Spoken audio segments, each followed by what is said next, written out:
भाऊ नमस्कार, आपले नाव? राकेशजी वैद्य भेंडाळा, तालुका पवनी, जिल्हा. Mobile number 7507602199. आपण तुम्हाला रब्बी खरीप हंगामामध्ये एक 10 किलोचं डेमॉन्स्ट्रेशन प्लॉट म्हणून 10 किलोचं बियाणं दिलं होतं. त्याच्यामध्ये ते गजराज म्हणून ती व्हेरायटी आहे. त्यावेळेस आपण तुम्हाला फक्त एक 10 किलोचं बियाणे आपण दिलं होतं. त्याच्याबद्दल थोडंसं 2 शब्द सांगाल अशी मी तुमची इच्छा व्यक्त करतो. तुम्ही आम्हाला 10 किलो सीड दिले होते. त्याचे आम्ही परे घातले बारिशला. त्याच्यापैकीचे आम्ही 40 डिसमिलला त्याची रोवणी केली. धान चांगला आला, ग्रोथ पण चांगली होती आणि उत्पन्न भरपूर आला.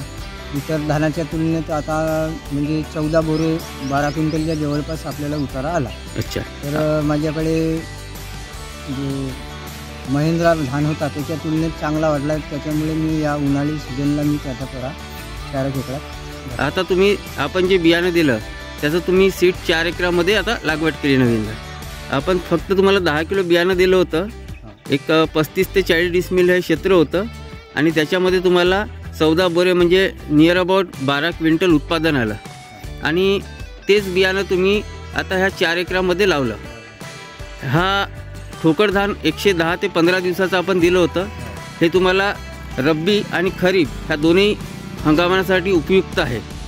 त्याच्यामुळेच तुम्ही आता हे 4 एकराला हे बियाणं तुम्ही वापरलेलं आहे.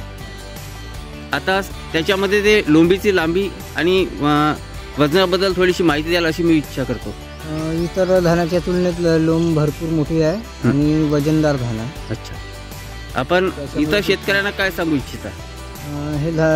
हे सीड लावायला काही हरकत नाही, कारण हलकी व्हेरायटी आहे. उन्हाळी हंगामात सुद्धा चांगली आहे. याचं नाव आपण गजराज म्हणून आता नामांकित केलेलं आहे. पहिल्यांदा तुम्हाला आपण 10 किलो बियाणं दिलं होतं. त्याच्यामध्ये नाव नव्हतं, फक्त डेमॉन्स्ट्रेशन प्लॉटसाठी आपण दिलं होतं. पण आता हे गजराज नावाने मार्केटमध्ये सुद्धा येईल.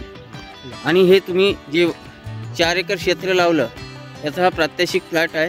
काही दिवसामध्ये आपल्याला इथे याचा ग्रोथ सुद्धा पाहायला भेटेल. ठीक आहे, धन्यवाद भाऊ.